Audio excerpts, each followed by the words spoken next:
Next Door Neighbors is made possible by the support of the Nissan Foundation. I cried when I got the American passport. It was so, and I never knew I would be that emotional. It was. I felt like it's like I won the lottery. For many new immigrants, coming to America symbolizes opportunity, prosperity, and a better future. I have the chance to come here and live freely and become American citizen and go see my people, my land. For some, it means belonging somewhere for the first time. We never had a country to call home, really. So, you know, we were in Kuwait and Jordan and Australia, and anywhere you could think of, there is Palestinian, and a lot of them. But it comes at a cost, as displaced immigrants already struggling to maintain their former culture must assimilate into a new one.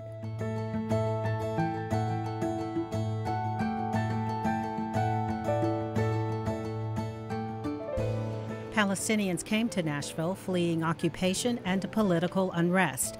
Like many new arrivals, they came in search of security, education, and work. There is some Palestinian that they've been in Nashville since right before even 1967, which is we call the first generation.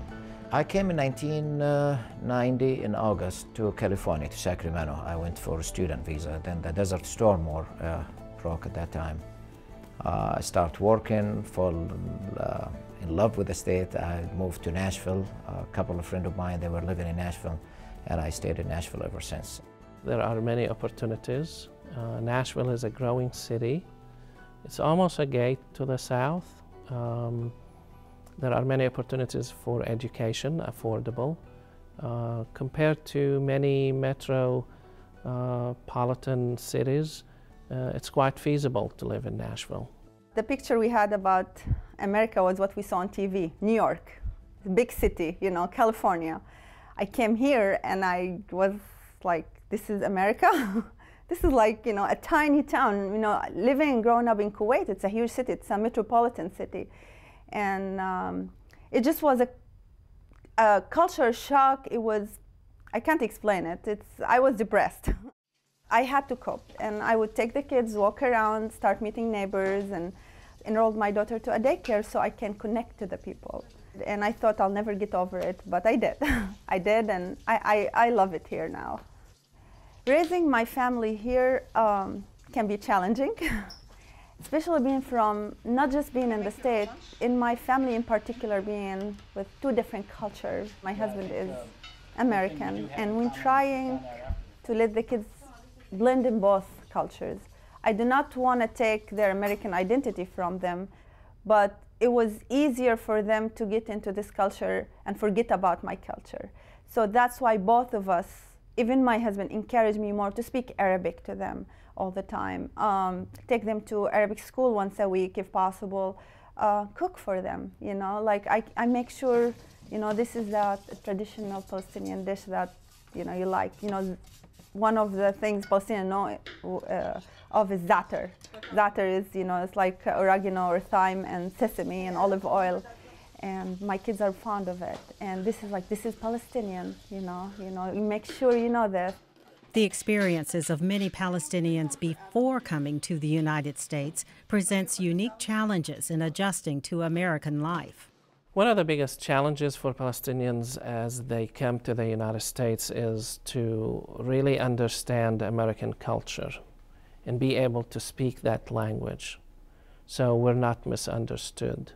I'll give you an example. Growing up under occupation, you certainly do not think of law enforcement as there to serve and protect.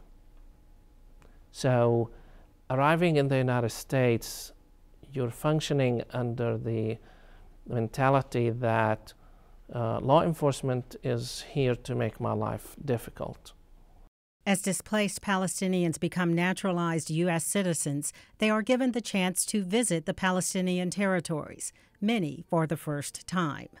Really, first thing that came up to my, not just the right for me as a citizen, and it was all that, it was good, it was just for me to visit Palestine. One of the main things I said, I'm free now, I can go and see, I can step in Palestine and see my homeland. What we hope and what we wish is different than what we face on a daily basis.